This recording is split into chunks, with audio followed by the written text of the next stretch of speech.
আপনি আমাকেও চিনেন? না চিনে উপায় কি বলেন? দিনে কমপক্ষে 1000 বার আপনার কথাটা যে শুনি, আর আপনিও আমাকে আপনি করে বলছেন। কথাই বলবো না কারোর সাথে। আচ্ছা সরি। আচ্ছা আমার কথা কিভাবে শুনো বলো তো? কে আমার কথা বলে? বলে একজন। আচ্ছা আপনি সাব্বির ভাইয়া তো? সে কি আমার কথাও বলে তোমাকে? হুম, বলে তো। সেই মানুষটাকে? সময় হলে বুঝতে পারবেন। আর মা, আমি কাল কিন্তু আপনাদের বাসায় যাব। মনে কিছু করবেন না তো? মনে কিছু কেন করব? দেখো দেখি মেয়ে কি বলে। এটা তো আমার সৌভাগ্য যে লন্ডনের সেরা ডাক্তার আমার বাসায় আসবে। আপনাদের বাসার ঠিকানাটা দেন তো মা। সাকিব তার বাড়ির ঠিকানা দিয়ে দিল। সিমি আপু মাকে বলল, মেয়েটা খুব মিষ্টি, তাই না মা? আজ আমার ভাইটা বেঁচে থাকলে তারও এরকম একটা বউ আসতো, তাই না? এসব কথা আর বলবি না। আমার ছেলে বেঁচে আছে আর আমার আশেপাশেই আছে। আমি মা, আমি আমার সন্তানের অস্তিত্ব বুঝতে পারি। আমার ছেলে খুব তাড়াতাড়ি আমার কাছে ফিরবে। তাই যেন হয় মা। আচ্ছা চলো আমরা বাসায় যাই। সালাফি আজ একাই আছে। আমরা ভাইটাকে হয়তো ভয় লাগছে, তাড়াতাড়ি চলো। সাকিবের কথা শুনে সিমির চোখ দিয়ে দুফোঁটা চোখের পানি গড়িয়ে পড়ল। এদিকে আড়াল থেকে একজন সব কিছু দেখছে আর চোখের পানি ফেলছে। আজ কতদিন পর সে তার আপনজনদের দেখছে। তার বুকের ভেতর যেন উলটপালট হয়ে যাচ্ছে। সে আর কেউ না, আমাদের গল্পের নায়ক সালাফি। লামিয়া একটু দূরে যেতেই আমি ওর হাত ধরে একটা রুমে নিয়ে গেলাম। গিয়ে দরজা আটকে দিলাম। লামিয়াকে অগ্নি দৃষ্টিতে জিজ্ঞেস করলাম, এত পাকনামি করার কি ছিল? যদি ধরা পড়ে যেতে? আমি কি তোমাকে বলেছি কারোর সাথে কথা বলতে? আমার অনুমতি ছাড়া কথা বলতে গেলে কেন? লামিয়া মাথা নিচু করে বলল, সরি, আমাকে মাফ করে দাও। তুমি তো জানো এই পৃথিবীতে তুমি আর আব্বু ছাড়া আমার জীবনে আর কেউ নেই। মায়ের আদর, ভাই বোনের ভালোবাসা পাই নাই, তাই তোমার মা আর বোনকে দেখে লোভ সামলাতে পারি নাই। তুমি আমাকে মাফ করে দাও। আমি আর তোমার কথার বাইরে যাব না। এই বলে লামিয়া কাঁদতে লাগলো। আমি ওর কাছে গিয়ে জড়িয়ে নিলাম বুকে। আমাকে মাফ করে দাও পাগলি, আমি বুঝতে পারি নাই। তুমি আমাকে বকা দাও, তবুও কেঁদো না। লামিয়া কেঁদেই চলেছে। আর কোনো উপায় না পেয়ে ওর থুতনিতে হাত দিয়ে ওর মুখটা একটু উপরে তুলে বললাম, আমার রাজকন্যার আম্মুটা কি খুব রাগ করেছে? রাজকন্যার আব্বু তো সরি বলছে, তাকে কি ক্ষমা করা যায় না? এই দেখেন সে কান ধরেছে। এই কথা শুনে লামিয়া ফিক করে হেসে আমার বুকে মুখ লুকালো। এরপর বলল, আমি কালকে মায়ের কাছে যেতে চাইছি। রাজকুমারের বাবা কি অনুমতি দিবে? যথা আজ্ঞা মহারানী। দুজনেই হেসে উঠলাম। পরের দিন সিমি আপু আর মা লামিয়াকে নিয়ে কথা বলছে। সেই সময় লামিয়া হাজির। বাসায় কেউ নেই, তাই হিজাব খুলল। লামিয়াকে দেখে সিমি আপু আর মা তো অবাক, এত সুন্দর কেউ হয়? মা আর সিমি আপু অপলক দৃষ্টিতে তাকিয়ে আছে। তাদের নীরবতা ভেঙে লামিয়া বলে, মা, আমি আজকে গাজরের হালুয়া আর পায়েস খাবো, খাওয়াবেন তো? লামিয়ার কথা শুনে মা চমকে উঠল, কারণ এগুলো আমার প্রিয় খাবার। মা পায়েস আর গাজরের হালুয়া রাঁধল। লামিয়া খেয়ে আমার জন্য কিছু প্যাক করে নিল আমার জন্য। বাসা থেকে বাহির হওয়ার সময় দেখলো একটা কবর। এটা কার কবর? আমার ভাইয়ের। আমার স্বামী প্রতিদিন এই কবরের পাশে থাকে তো, তাই এত পরিষ্কার। জিন্দা মানুষেরও কবর হয়? কি বললে? কিছু না। আচ্ছা আপু থাকেন, আসি আজকে। অন্যদিকে সাকিব আজ লিমাকে দেখতে গেছে। আমি লিমাকে চেক করে কেবিন থেকে তাড়াহুড়ো করে বের হচ্ছিলাম। সাকিবও ঢুকছিল। দুজনে ধাক্কা খেলাম। ধাক্কা খেয়ে আমার মুখ থেকে মাস্ক খুলে পড়ে গেল। সরি, একদম দেখতে পাইনি। আপনার কোথাও লাগেনি তো? It's okay, I am fine, don't be tense. ঠিক আছে, আমি ভালো আছি, টেনশন করবেন না। সাকিব আরও কিছু বলতে চাইলো, কিন্তু আমি কিছু বলার সুযোগ না দিয়ে হন করে রুমে চলে আসলাম। রুমটা হসপিটালের আবাসিকের এক কর্নারে, বুঝতেই পারছেন, ভিআইপি রুম। আমি রুমে এসে আয়নার সামনে দাঁড়িয়ে কাঁদতে লাগলাম। আমাকে মাফ করে দিস দোস্ত, তুই এত কাছে, তবু তোকে আমার পরিচয় দিতে পারছি না।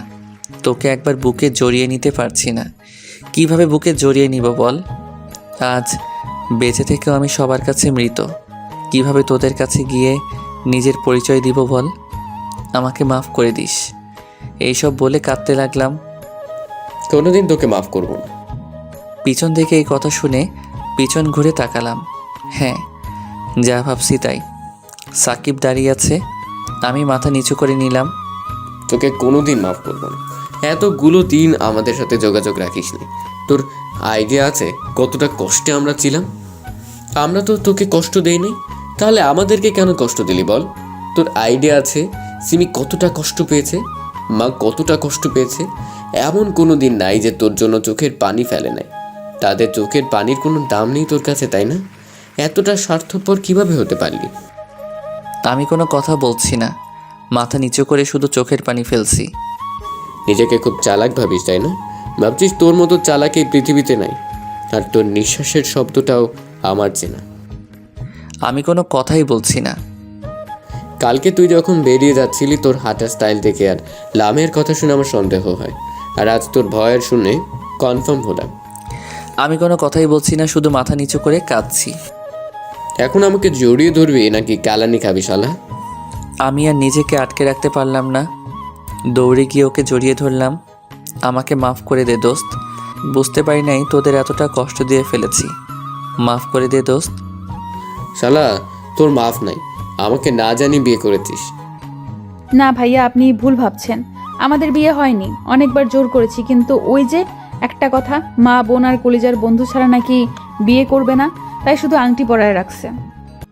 তুমি কখন আসলে? অনেকক্ষণ হলো, তোমাদের বন্ধুত্বের গভীরতা দেখলাম। সত্যি এভাবে সারা জীবন থেকো। ইনশাল্লাহ। অত কথা বাদ দিয়ে নাস্তা করে নিয়ে আসো।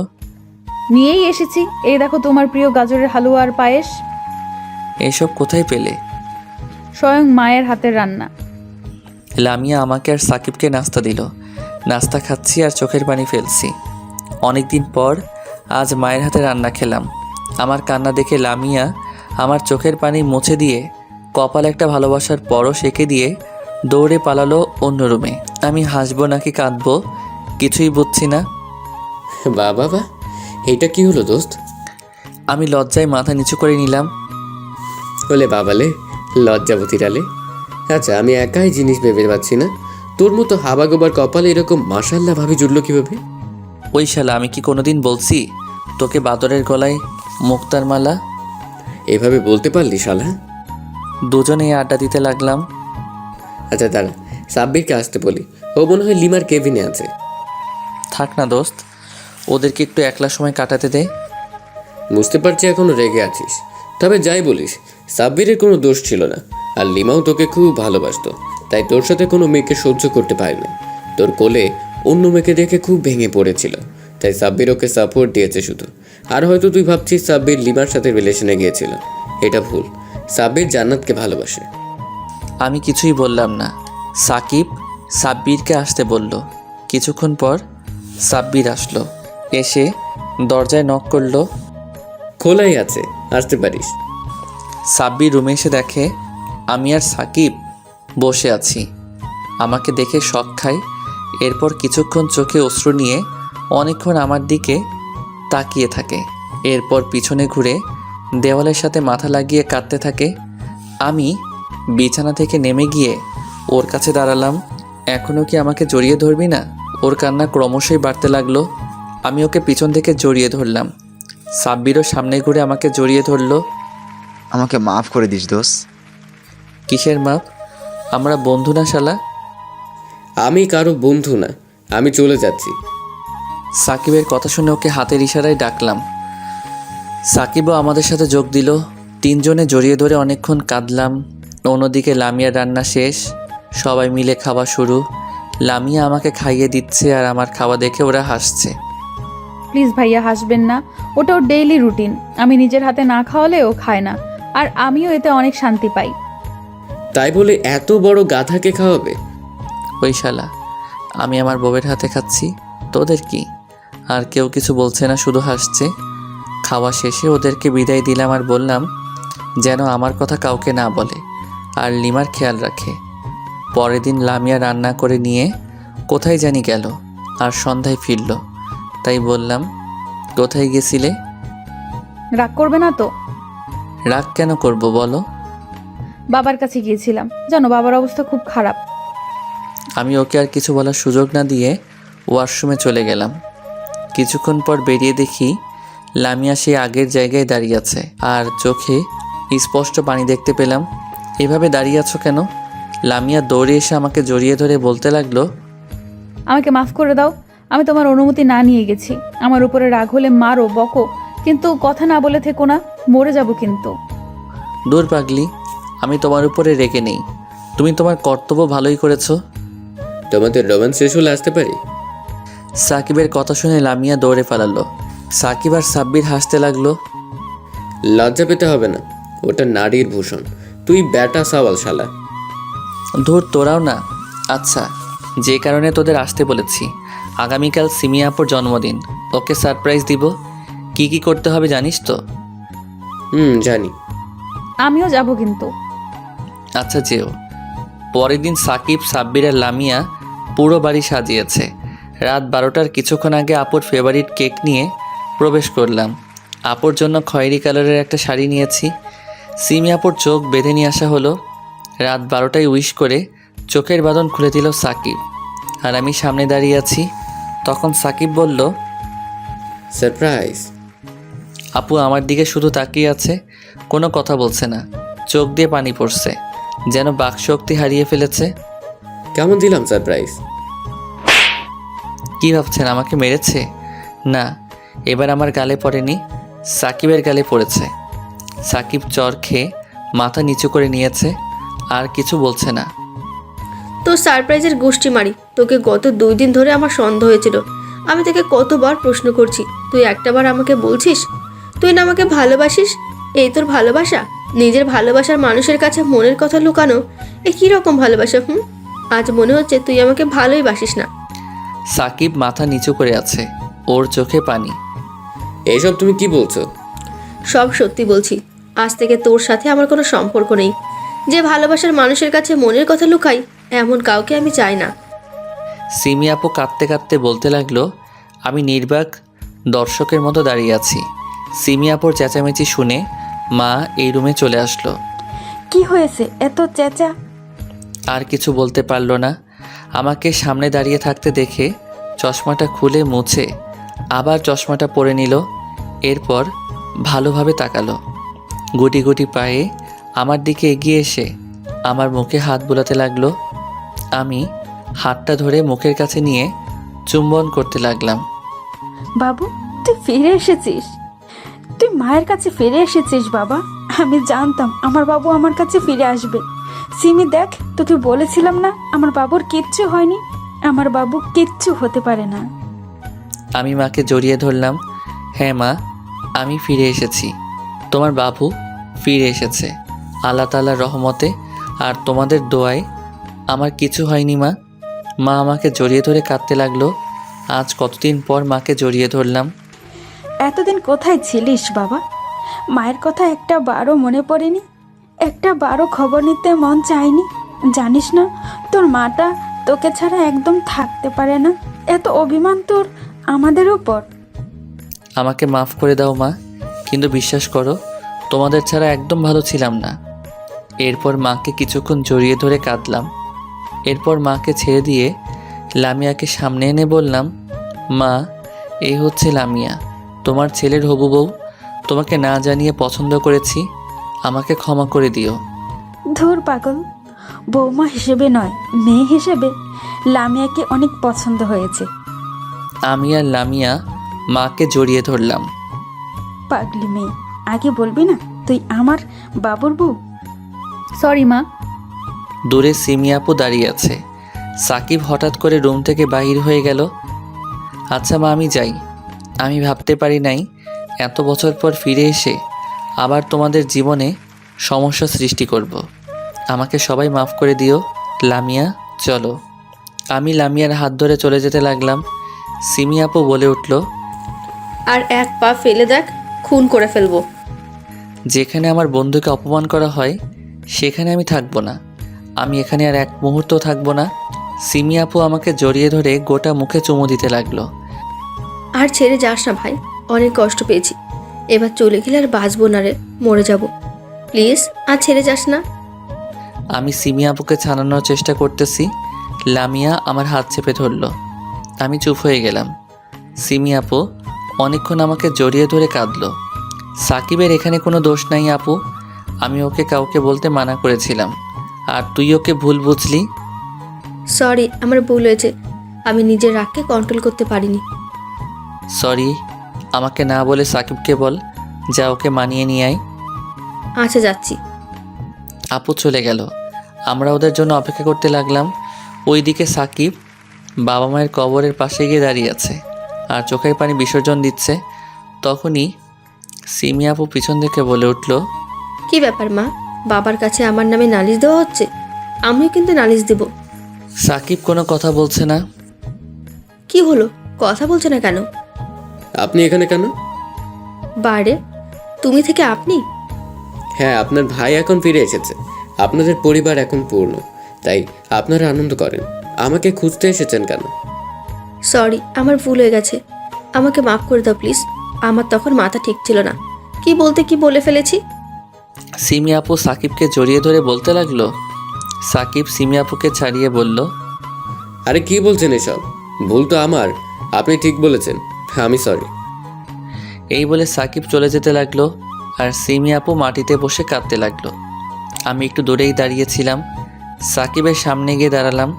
শালা, আমার বোনকে কষ্ট দিস, ও না হয় একটা ভুল করে ফেলেছে, মাফ করে দে আর বুকে টেনে নে যা। সাকিব কিছু বলছে না, মাথা নিচু করে শুধু দাঁড়িয়ে আছে।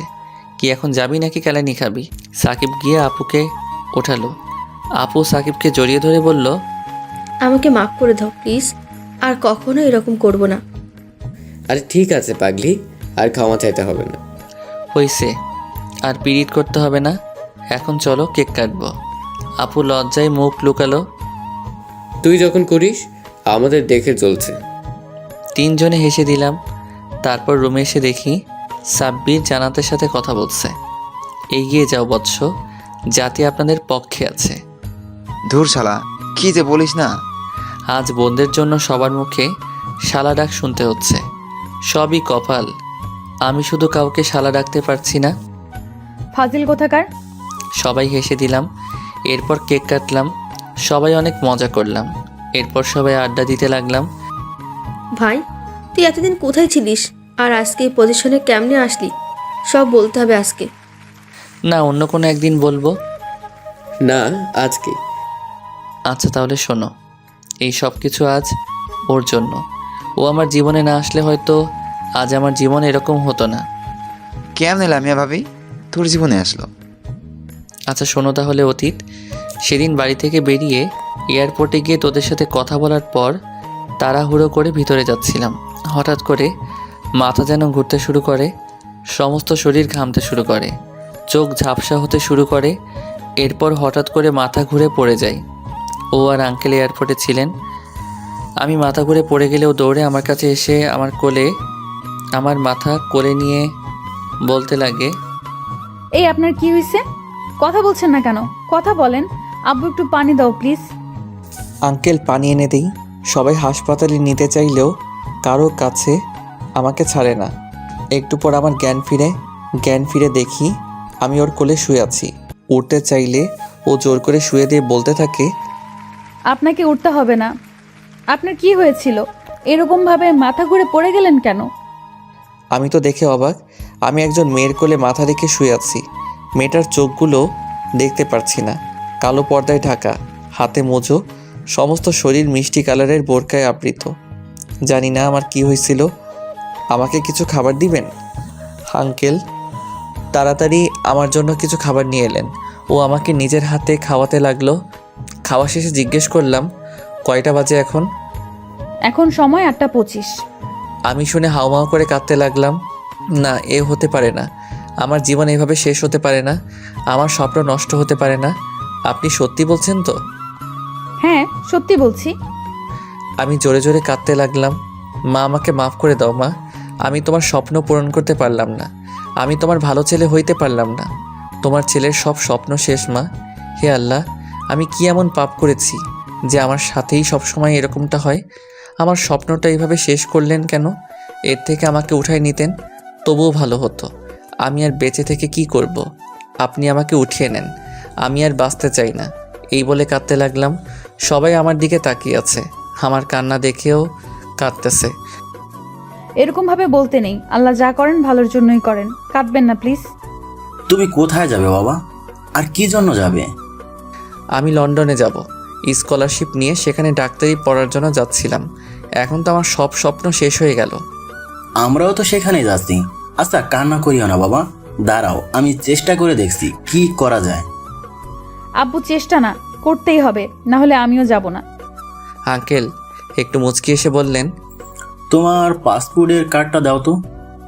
আমি আঙ্কেলকে দিলাম। আঙ্কেল চলে গেল।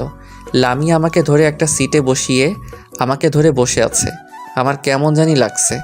আমি সরে যেতে চাইলে লামিয়া বলল, একদম সরে যাওয়ার চেষ্টা করবেন না। আমি কি বাঘ নাকি ভাল্লুক যে আপনাকে খেয়ে ফেলছি? আপনার শরীর অনেক খারাপ, তাই সরে যেতে হবে না। আমি কিছু বললাম না, মাথা নিচু করে নিলাম। কিছুক্ষণ পর আঙ্কেল ফিরে আসলো। কি হলো আঙ্কেল? আঙ্কেল কিছু বলছে না।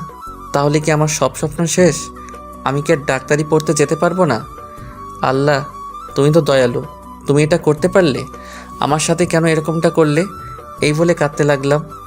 আরে দূর বোকা, আগে আমার কথা শুনবে তো। 8:45 আমাদের ফ্লাইট, সাথে তুমিও যাচ্ছ, স্কলারশিপে যাচ্ছ, তাই ওরা অ্যালাউ করছেন। আমি কিছু বলার আগেই লামিয়া বলতে লাগলো, আব্বু তুমিও না, ছেলেটাকে শুধু শুধু কাঁদানোর কি ছিল? তোমাকে অনেক ধন্যবাদ। আচ্ছা চলেন, আমাদের ফ্লাইটের সময় হয়ে গেছে। লামিয়া আমাকে ধরে নিয়ে যেতে লাগলো আর আঙ্কেল মুচকি মুচকি হাসতেছে। লন্ডনে পৌঁছানোর পর এয়ারপোর্টের বাইরে এসে আঙ্কেল বললেন, কোথায় থাকবে তুমি? কোথাও ঠিক করা আছে কি? এসব কি বলছো আব্বু? কেন, আমি কি বললাম আবার?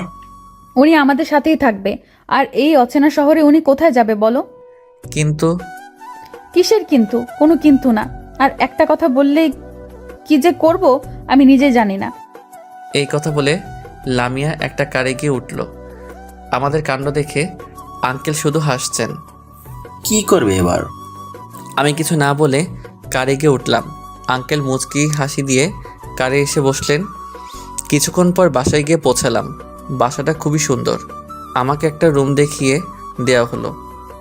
এটা আমার রুম ছিল, এখন থেকে তোমার। আর পরিচিত হয়ে নেই, আমি লামিয়া চৌধুরী, বাবা মায়ের একমাত্র মেয়ে। এটা আমাদের নিজস্ব বাসা। আব্বু এখানে বিজনেস করে। আমি সালাফি ইসলাম, বাবা মায়ের একমাত্র অবহেলিত ছেলে। অবহেলিত মানে? কিছু না। যাই হোক, আমরা কি বন্ধু হতে পারি? না, আমি আর কারোর সাথে বন্ধুত্ব করতে চাই না। লামিয়া মন খারাপ করে চলে গেল। এরপর লামিয়া আমার অনেক কেয়ার করতো, আমার কাছে আসতে চাইতো, কিন্তু আমি আসতে দিতাম না। সব সময় এড়িয়ে চলতাম। আজ মেডিকেলের প্রথম দিন, গেটে ঢুকতেই র্যাগের শিকার হইলাম। লামিয়া ঢুকছিল। আমাকে মাথা নিচু করে দাঁড়িয়ে থাকতে দেখে লামিয়া আমার হাত ধরে টেনে নিয়ে চলে গেল। কেউ কিছু বলল না। বুঝলাম মাইয়ার পাওয়ার আছে। একটু দূরে গিয়ে ছেড়ে দিয়ে চলে গেল। কিছুই বুঝলাম না। এইভাবেই দিন চলছে। লামিয়া অনেকভাবে আমাকে বোঝানোর চেষ্টা করে, কিন্তু আমি বুঝি না। একদিন একটা মেয়ে আমাকে ডাক দেয়। আমি সাড়া দিয়ে কথা বলতে থাকি। হঠাৎ লামিয়া এসে মেয়েটাকে ঠাস ঠাস করে চর মেরে বলতে লাগলো, এই মেয়ে, তোমার লজ্জা করে না একটা অপরিচিত ছেলের সাথে কথা বলতে? তোমার কি লজ্জা বলতে কিছু নেই? আর আপনাকে বলি, আপনি নাকি কারোর সাথে বন্ধুত্ব করবেন না। ওর মধ্যে কি এমন আছে যা আমার মধ্যে নাই? আর রাগটাকে কন্ট্রোল করতে পারলাম না। দিলাম দুইটা বসিয়ে। একদম বাজে কথা বলবে না, বুঝে তারপর কথা বলবে। একটা মেয়ের বিষয়ে খারাপ মন্তব্য করতে তোমার লজ্জা করে না? আমার পিছনে পড়ে আছো কেন? আমাকে মুক্তি দাও প্লিজ। আমার কথা শুনে লামিয়া কাঁদতে কাঁদতে চলে গেল। লামিয়ার বান্ধবীরা এসে বলল, ভাইয়া, কাজটা আপনি ঠিক করেন নাই, এভাবে না বললেও পারতেন। ওরাও চলে গেল। আমিও মেয়েটাকে সরি বলে চলে গেলাম। সারাদিন কিছু ভালো লাগছে না, কিছু খাই নাই। রাতে বাসায় গেলাম। আঙ্কেল লামিয়াকে বলল, লামিয়া যাও তো মা, সালাফিকে ডেকে আনো। কেন ডাকতে হবে কেন? আমরা যে দয়া দেখিয়েছি, খাওয়াইতেছি, এতেই অনেক। যখন খাওয়ার ইচ্ছা হবে কুত্তার মতো লেজ নাড়িয়ে এসে পায়ের কাছে ঘিউ ঘিউ করবে। আর না খেয়ে থাকলে কেউ মরে না। তুমি খেয়ে নাও। আঙ্কেল লামিয়ার কথা শুনে যেন আকাশ থেকে পড়লেন। আমিও খেতে আসছিলাম। লামিয়ার কথা শুনে খাওয়ার ইচ্ছে শেষ হয়ে গেল। রুমে গিয়ে কাঁদতে লাগলাম। কিছুক্ষণ পর আঙ্কেল প্লেটে করে খাবার নিয়ে আমার রুমে আসলেন। আমার বাবাটা কি রাগ করছে? না আঙ্কেল, তাহলে বাবাটা আজ খেতে যায়নি কেন?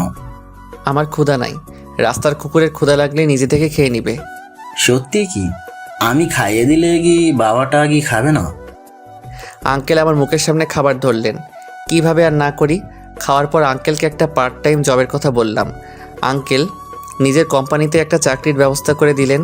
এরপর এভাবে দিন চলতে লাগলো। লিমা অনেকভাবে আমাকে অপমান করে, আর আগের মতো কেয়ার করে না, খবর নেয় না, এমনকি কথাও বলতে চায় না। আর ওই মেয়েটা প্রতিদিন আমাকে ডেকে কথা বলে। আর লামিয়া এইসব সহ্য করতে পারে না। আমাদের কথা বলা দেখে পর্দার নিচে চোখের পানি ফেলে। ওর এই ইগনোরটা কেন জানি মেনে নিতে পারছি না। পরের দিন একটু আগে এসে মাঠে বসে আছি আর লামিয়ার কথা ভাবছি, ওর কেয়ারগুলোর কথা ভাবছি। কতই না কেয়ার করতো। আবার ওর বলা কথাগুলো মনে পড়তেই মনটা খারাপ হয়ে গেল। ওর ইগনোরের কথা ভেবে চোখে পানি চলে আসলো। আচ্ছা, ও কথা না বলাতে আমি কষ্ট পাচ্ছি কেন? এর থেকেও তো বেশি কষ্ট আমাকে লিমা দিয়েছে। তাহলে এইটুকু কষ্টে আমি কাঁদছি কেন? আর লামিয়ার কেয়ার করা, কথা বলা, এগুলোকে আমি মিস করছি কেন? তাহলে কি আমি ওকে ভালোবেসে ফেলেছি? না, এ হতে পারে না। ও কোটিপতির একমাত্র মেয়ে, আর আমি সামান্য একটা ছেলে যার বাবা নিজের ছেলেকে অস্বীকার করে। আমি ওদের টাকায় খাচ্ছি, পড়ছি, ওদের সাথেই বেইমানি করতে যাচ্ছি? না না, আর সামনে আগানো যাবে না। হঠাৎ গেটের দিকে নজর গেল। দেখতে পেলাম কেউ একজন জিন্স প্যান্ট পরে ছোট জামা পরে আসতেছে। এর আগে এমন কাউকে দেখি নাই। উঠে একটু এগিয়ে গেলাম, ভালো করে দেখলাম। এরপর যা দেখলাম নিজের চোখকে বিশ্বাস করতে পারছিলাম না। এ তো লামিয়া। ও কোনো দিন এই পোশাক পরেনি, আজ কেন পরছে তা মাথায় ঢুকছে না। সোজা ওর কাছে গেলাম, ওর সামনে দাঁড়িয়ে রক্তিম চোখে ওর দিকে তাকিয়ে আছি। এই যে মিস্টার, আমার সামনে দাঁড়ালেন কেন? আমি কোনো কিছু বলছি না। কি হলো? আমার পথ আটকে ধরলেন কেন? আমাকে যেতে দেন। আর কিছু বলতে না দিয়ে ঠাস করে একটা চড় মারলাম। তুই আমাকে মারলি? আরও অন্য গালে একটা চড় মারলাম। এটা কি পরেছিস? অন্য কি নিজের শরীরের দেখাতে খুব ভালো লাগে, তাই না? তোকে তো আমি জীবনে এই ড্রেস পরে আসতে দেখি নাই। তাহলে আজ কেন পরছিস? মডার্ন হতে চাস? রাস্তার মেয়ে হতে চাস? একটাবার আঙ্কেলের কথাটা ভাবছিস? আঙ্কেলের সম্মানের কথা ভাবছিস? লামিয়া মাথা নিচু করে দাঁড়িয়ে আছে। আমার শার্ট খুলে ওর গায়ে জড়িয়ে দিলাম। ওর চোখ দিয়ে পানি পড়তে লাগলো। আমাদের কথা শুনে কিছু আবাল পাবলিক এগিয়ে আসলো। বুঝছিস না, এই বেটা ইপ্রিজিং করতেছে। সবাই হুমড়িয়ে পড়ল। অনেক মানা করলাম, তবুও ছাড়লো না। একসময় উত্তম মধ্যম দেওয়া শেষে পুলিশের হাতে তুলে দিল। পুলিশ নিয়ে গেল, কিন্তু আঙ্কেলের কথা বলায় আর গায়ে হাত দেয়নি। কিছুক্ষণ পর আঙ্কেল এসে আমাকে নিয়ে গেল বাসায় ফিরে। সত্যি আঙ্কেল, আমি কিছু করিনি। তোকে বলতে বলছি, আমি জানি আমার ছেলে কেমন। যা রুমে যা। আমি রুমে গিয়ে অনেক কিছু ভাবলাম। এই বাড়িতে আর থাকা যাবে না। রাতে আঙ্কেল খাওয়ার জন্য ডাকলো। আমি গেলাম খেতে। গিয়ে দেখি লামিয়া আসেনি। ওকে ডাকতে সোজা ওর রুমে চলে গেলাম। গিয়ে দেখি উপর হয়ে শুয়ে কাঁদছে। লামিয়া উঠো, আঙ্কেল খেতে ডাকছে। লামিয়া উঠে আমার কাছে এসে ঠাস করে একটা চড় মেরে বলতে লাগলো, এই ছোট লোকের বাচ্চা, তুই জানিস না মেয়ে মানুষের ঘরে ঢুকতে অনুমতি নিতে হয়? সরি, আমি বুঝতে পারি নাই। আর তুই আমাকে চর মারার সাহস কোথায় পাস? কুকুরের মতো আমাদের খাবি, আমাদের পড়বি, আর আমাকে চর মারবি? তোর সাহস তো কম না। আমি মাথা নিচু করে বললাম, সরি, আমার ভুল হয়ে গেছে। তোমাকে ওই পোশাকে দেখে একদম সহ্য করতে পারি নাই। আমি চাই নাই আমার ভালোবাসা মানুষকে কেউ ওই পোশাকে দেখুক। তাই রাগ কন্ট্রোল করতে না পেরে তোমাকে মেরেছি। আমার ভুল হয়ে গেছে। এখন চাইলে প্রতিশোধ নিতে পারো, তবুও ওই রকম পোশাক পরিও না। ওয়েট, তুই আমাকে তুই করে বলছিস কেন? আর তোর ভালোবাসার মানুষ মানে কে? তোর ভালোবাসার মানুষ আমি? তোর তো দেখছি সাহস অনেক বেড়ে গেছে। কাকে কি বলছিস? তোর মাথা ঠিক আছে? আমি তোর মালিক। আমরা তোর অসময়ে পাশে ছিলাম, খাইয়েছি, পড়িয়েছি। তোর পড়াশোনার খরচ আমার বাবা দেয়। কি আছে তোর? আর তোর কি জন্য মনে হয়েছিল যে তোর মতো একটা ভিখারিকে আমি ভালোবাসবো? নিজের অবস্থান ভুলে গেছিস? বামন হয়ে চাঁদে হাত দিতে চাচ্ছিস? তোর মতো রাস্তার ফকিরকে এখানে থাকতে দেওয়াটাই ভুল হয়ে গেছে। এখনই বাবাকে বলছি তোর ঘাড় ধাক্কা দিয়ে এই বাড়ি থেকে বের করে দিতে। আমি চোখের পানি ফেলতে ফেলতে বললাম, তাহলে এতদিন যা করছিলে সব মিথ্যা? আমার সাথে অভিনয় করছিলে? তোকে কতবার বলবো আমাকে তুমি করে রাখবি না? হ্যাঁ, এতদিন অভিনয় করেছিলাম। এখন তোর এই মুখ দেখতে আমার ঘৃণা করছে। এই বাড়ি থেকে চলে গিয়ে আমাকে ধন্য করবি, নাকি মিথ্যা অপবাদ দিয়ে বাবাকে বলে বাড়ি থেকে বের করব? থাক, আর এই উপকারটা আর করতে হবে না। আমি চলে যাব আজকেই। ভালো থাকবেন আর আঙ্কেলকে দেখে রাখবেন। তারপর আমি খাবার টেবিলে এসে, আঙ্কেল ম্যাডাম আজ আসবেন না, আমাকে একটু নিজের হাতে খাইয়ে দেবেন? আমার মুখে ম্যাডাম ডাক শুনে আঙ্কেল একটু কেমন করে তাকালেন। এরপর বললেন, রিকোয়েস্ট করার কি আছে, আর খাইয়ে দেই। আঙ্কেল খাইয়ে দিচ্ছেন। আমার চোখ থেকে পানি গড়িয়ে পড়ছে। আঙ্কেল আমার চোখের পানি মুছে দিয়ে বললেন, খাবার সময় কাঁদতে নেই। আমি খেয়ে রুমে এসে অনেক কাঁদলাম। এরপর রেডি হয়ে বইপত্র নিয়ে বেরিয়ে পড়লাম। বের হওয়ার সময় একটা চিঠি দারোয়ানের হাতে দিয়ে চলে আসলাম। অন্যদিকে আঙ্কেল লামিয়ার ঘরে গিয়ে দেখে লামিয়ার রুমের দরজা ভিতর থেকে বন্ধ। নক করার অনেকক্ষণ পর বের হয়ে বলল, কি হয়েছে আব্বু? খেতে আসলি না যে? ভালো লাগছিল না আব্বু। ও আচ্ছা, সালাফির কি হয়েছে বলতো? কেন, ওর আবার কি হবে? না মানে খাবার টেবিলে খেতে খেতে কাঁদছিল, আবার আজ প্রথম নিজ থেকে আমাকে বলল ওকে খাইয়ে দিতে, আবার তোকে ম্যাডাম বলে ডাকলো। কি সব অদ্ভুত কথা বলছে, জানি না কি হয়েছে, তুই কিছু জানিস? লামিয়া মাথা নিচু করে বলল, না তো, আমি কিভাবে জানবো? ওকে গিয়ে বলো। আচ্ছা তুই ঘুমা। এই বলে আঙ্কেল চলে গেল আর লামিয়া ঘরে ঢুকে কাঁদতে লাগলো আর চিন্তা করতে লাগলো। ও যা করেছে সব ঠিকই তো করেছে। কোনো ভালোবাসার মানুষ তো খারাপ পোশাকে দেখতে পারবে না। আর আমি কেন বোকামি করে ওইসব পোশাক পরতে গেলাম? ছি, আমি তো কোনো দিন ওইসব পরি নাই। শুধু শুধু অতগুলো মানুষের মার খেলো, আর আমি কেন ওর সাথে এরকম ব্যবহার করতে গেলাম? থাপ্পড় মারতেই বা কেন গেলাম? না, আজ একটু বেশি করে ফেলেছি। আমার কি দোষ? আগে যদি বলতো ভালোবাসে তাহলে কি এইসব বলতাম? পাগলটা মনে হয় খুব কষ্ট পেয়েছে। যাই দেখে আসি পাগলটা কি করছে। এই বলে লামিয়া চোখ মুছে আমার থাকার রুমে গিয়ে দেখলো আমার রুমের দরজা খোলা। তাই ঢুকে পড়লো। ঢুকে দেখে আমি নাই। গোটা বাড়ি ছাদে খুঁজলো, আমাকে পেল না। এরপর দারোয়ানের কাছে গিয়ে বলল, চাচা, আপনি কি জানেন সালাফি কোথায়? সালাফি কিছুক্ষণ আগে তার প্রয়োজনীয় জিনিসপত্র নিয়ে চলে গেছে। কোথায় চলে গেছে? আপনি ওকে যাওয়ার অনুমতি দিলেন কেন? দুঃখিত, সে আপনাদেরকে দেওয়ার জন্য আমাকে একটা চিঠি দিয়ে গেছে। লামিয়া চিঠিটা খুলে পড়ে আঙ্কেলের রুমের সামনে গিয়ে দরজা ধাক্কাতে লাগলো। আঙ্কেল দরজা খুলে দেখে লামিয়া কাঁদছে। লামিয়া আঙ্কেলকে দেখে বুকে ঝাঁপিয়ে পড়ে কাঁদতে লাগলো। কি হয়েছে, কাঁদছিস কেন? লামিয়া কিছু বলতে পারছে না। আঙ্কেল ওকে বিছানায় বসিয়ে শান্ত করে বলল, কি হয়েছে মা, বল। লামিয়া চিঠিটা আঙ্কেলকে দিল। আঙ্কেল চিঠিটা খুলে পড়তে লাগলো। চিঠিতে লেখা ছিল, প্রথমে আমার সালাম নেবেন। আপনাদের জন্য আজ আমি এই স্থান পর্যন্ত আসতে পেরেছি। আপনারা না হলে হয়তো আজ আমি এই পর্যন্ত আসতে পারতাম না। আপনাদের জন্যই আজ আমি জীবনযুদ্ধে লড়াই করতে পারছি। আপনাদের টাকায় খাচ্ছি, পড়ছি। এর জন্য আপনাদেরকে অনেক ধন্যবাদ। হয়তো আপনাদের এই ঋণ কখনোই শোধ করতে পারবো না। জানেন আঙ্কেল, আপনাকে পেয়ে আমার বাবার অভাবটা কখনোই বুঝতে পারি নাই। আমার বাবার আসনে আপনাকে বসিয়েছিলাম, আর সারা জীবন সেই স্থানেই থাকবেন ইনশাল্লাহ। সেই বাবাকে আজ না বলে চলে আসছি। আমাকে মাফ করে দিবেন। আর ম্যাডাম, আপনাকে চর মারার জন্য আমি সত্যি দুঃখিত। পারলে মাফ করে দিবেন। আর চরটা মেরে একদম সঠিক কাজ করেছেন। এই চরটা আরও আগে মারা উচিত ছিল। আমার এই মুখ দেখিয়ে আপনাকে আর খারাপ লাগাতে চাই না, তাই চলে গেলাম আপনার থেকে অনেক দূর। ভালো থাকবেন আর আঙ্কেলের খেয়াল রাখবেন। আল্লাহ হাফেজ। ইতি, রাস্তার কুকুর। চিঠি পড়ে আঙ্কেল ধপ করে বসে পড়লেন। কি হয়েছে, সব সত্যি কথা বলবি। লামিয়া ক্যাম্পাসের সব ঘটনা বলতে লাগলো। এরপর বাসার ঘটনা বলতে লাগলো। সব শুনে আঙ্কেল বললেন, ও যা করেছে সব তো ঠিক করেছে, আর তুমি না ওকে ভালোবাসিস, তাহলে এইভাবে ওকে অপমান করতে পারলে? ওকে তুমি চর মারতে পারলে? আজ তোমার মতো মেয়ের বাবা বলে আজ আমার লজ্জা করছে। এই বলে আমাকে খুঁজতে আঙ্কেল বেরিয়ে পড়ল, কিন্তু কোথাও পেল না। আমি আঙ্কেলের অফিসের কাজটাও ছেড়ে দিছি। অনেক খোঁজার পর একটা রেস্টুরেন্টে কাজ পাইছি। আজ 4 দিন হলো বাসা ছেড়ে চলে আসার পর সব সময় আঙ্কেল আর লামিয়ার কথা মনে পড়ছিল। সত্যি বলতে, লিমাকে হারিয়ে যতটা না কষ্ট পেয়েছি, তার চেয়ে লামিয়াকে হারিয়ে কষ্ট পাচ্ছি। প্রতি রাতে কেঁদেছি। অন্যদিকে আঙ্কেল আমাকে খোঁজার জন্য সব চেষ্টা করে যাচ্ছেন। আমাকে খোঁজার জন্য পুলিশ স্টেশনে জিডি করা হয়েছে। প্রতিদিনের মতো আজকেও আনমনে কাজ করছিলাম।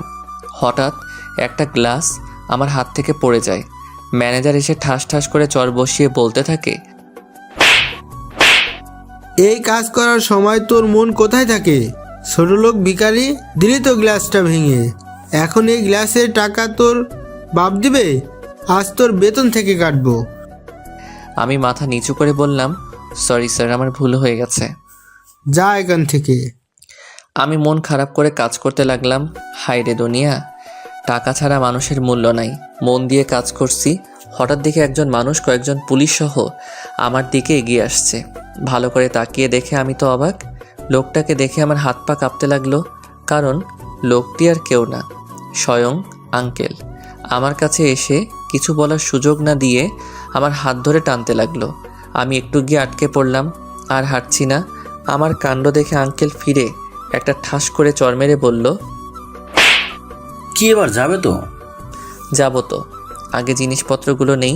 সবসময় মারার কি আছে, যেই পারছে শুধু মেরেই যাচ্ছে। এই বলে আমি চলে গেলাম জিনিসপত্রগুলো আনতে।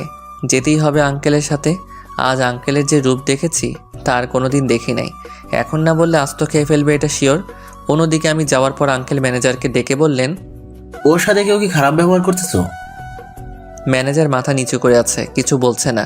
এরপর আঙ্কেল একটা সাধারণ একজন কর্মচারীকে ডেকে বললেন, সালাফির সাথে কি কেউ খারাপ ব্যবহার করেছে? একটা গ্লাস ভাঙার কারণে ম্যানেজার ওকে চর মেরে অনেক কথা শুনিয়েছে, এমনকি ওর বাবার কথাও বলেছে। আঙ্কেল একটা ফাঁকা চেক ম্যানেজারের হাতে দিয়ে বললেন, ফাঁকা চেক দিলাম, আপনার গ্লাসের দাম বসিয়ে নিয়েন। সালাফি এইদিকে আয় তো।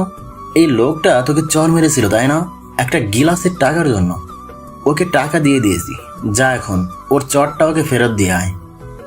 আমি ম্যানেজারের সামনে গিয়ে বললাম, এখন ইচ্ছে করলে আপনাকে আমি থাপ্পড়টা দিতে পারি, কিন্তু আমিও যদি আপনার মতো কাজ করি তাহলে আপনি আর আমার মধ্যে পার্থক্য কী থাকবে বলেন? তাই বলছি, সবাইকে মানুষ ভেবে আচরণ করবেন। দেখছেন, এই হচ্ছে শিক্ষা। সরি। আঙ্কেল আমাকে নিয়ে চলে আসলেন। আমাকে গাড়িতে বসিয়ে পুলিশ অফিসারদেরকে ধন্যবাদ জানিয়ে বিদায় দিলেন। গাড়িতে বসে কেউ কারোর সাথে কথা বলি নাই।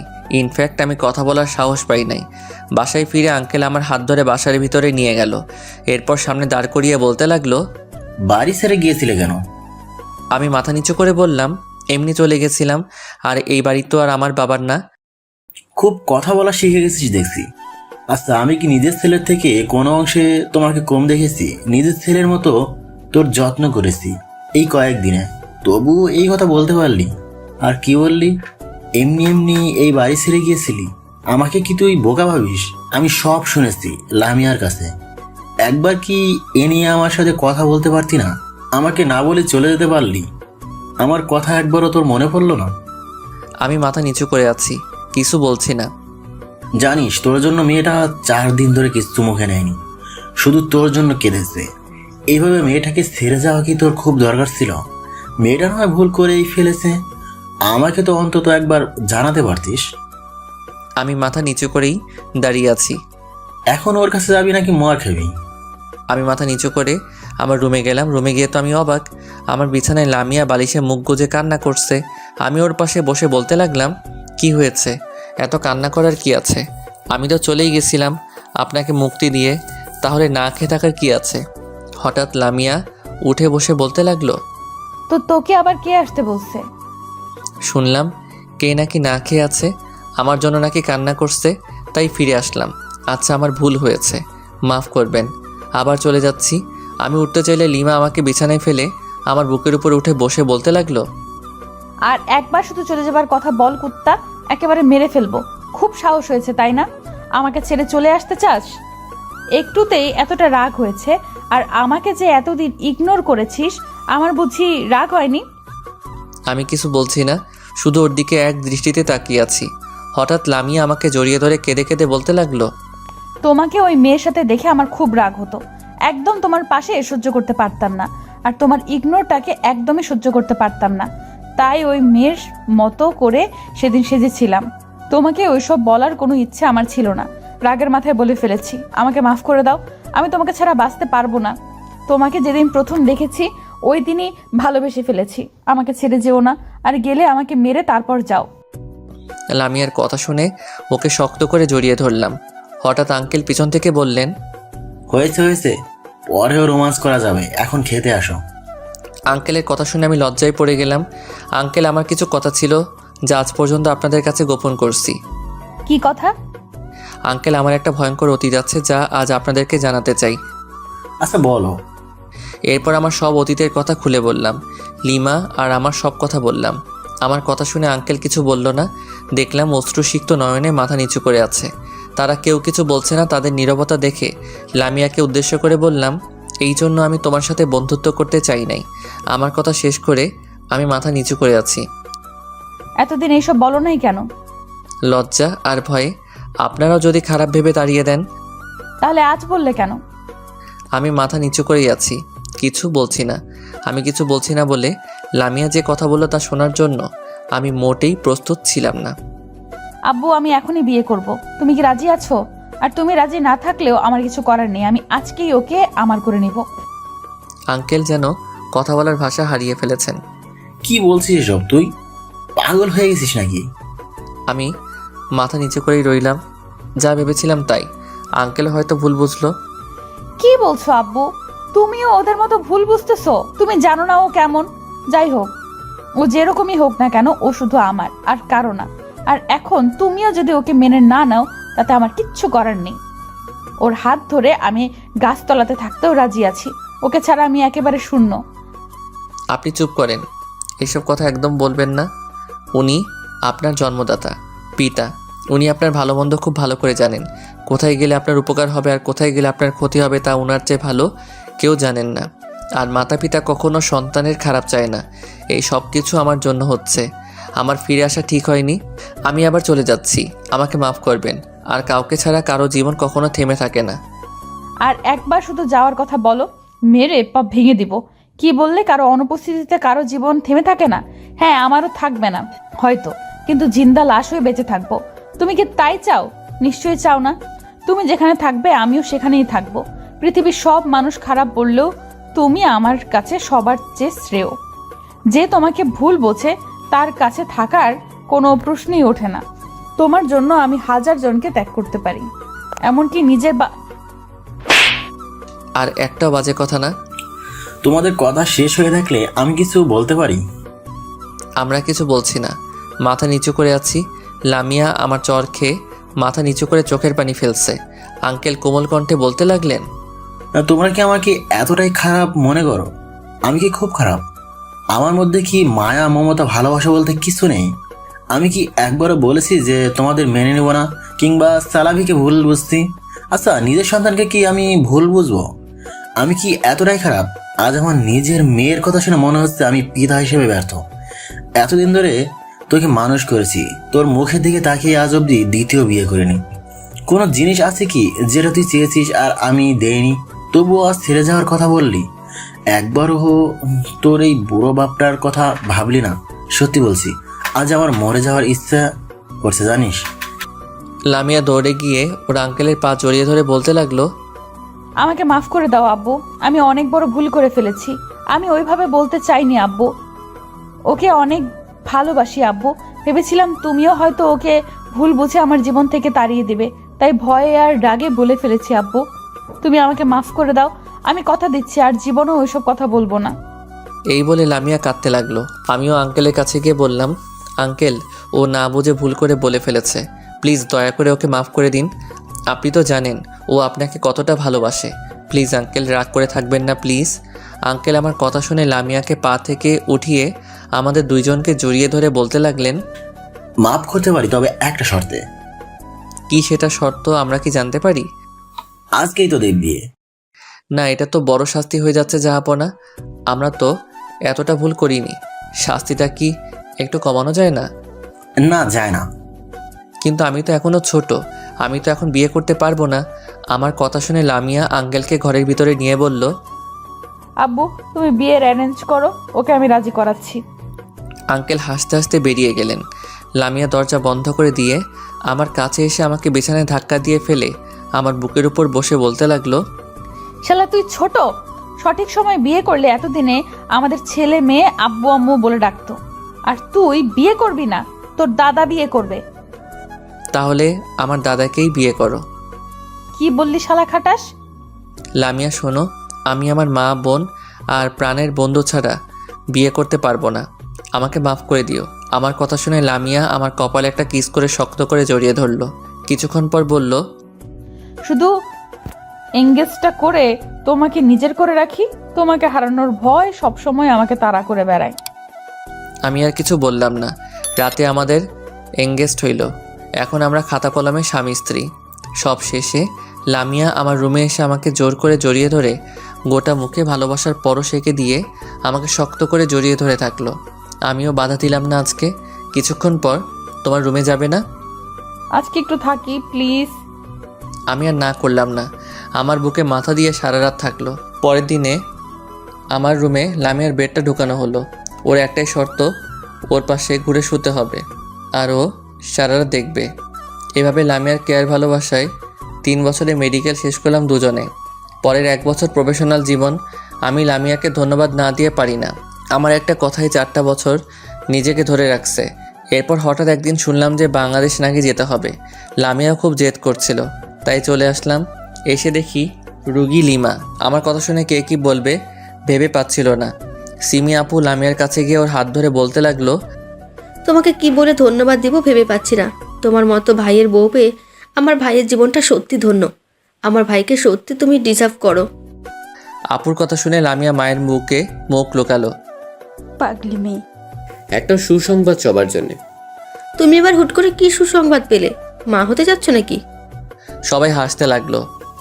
আরে মা হতে যাব কেন, বাবা হব। আমার বন্ধু যখন আমাকে ছাড়া বিয়ে করেনি, আমিও আমার বন্ধুকে ছাড়া বাবার ডাক শুনবো না। দুজনেই একসাথে বাবার ডাক শুনবো। তাই আগামী শুক্রবার সালাফিয়ার লামিয়ার বিয়ে। বাহ, সেই কথা বলছিস তো। বিয়ের সব দায়িত্ব কিন্তু আমার। আমি তাহলে কি ঘোড়ার ঘাস কাটবো?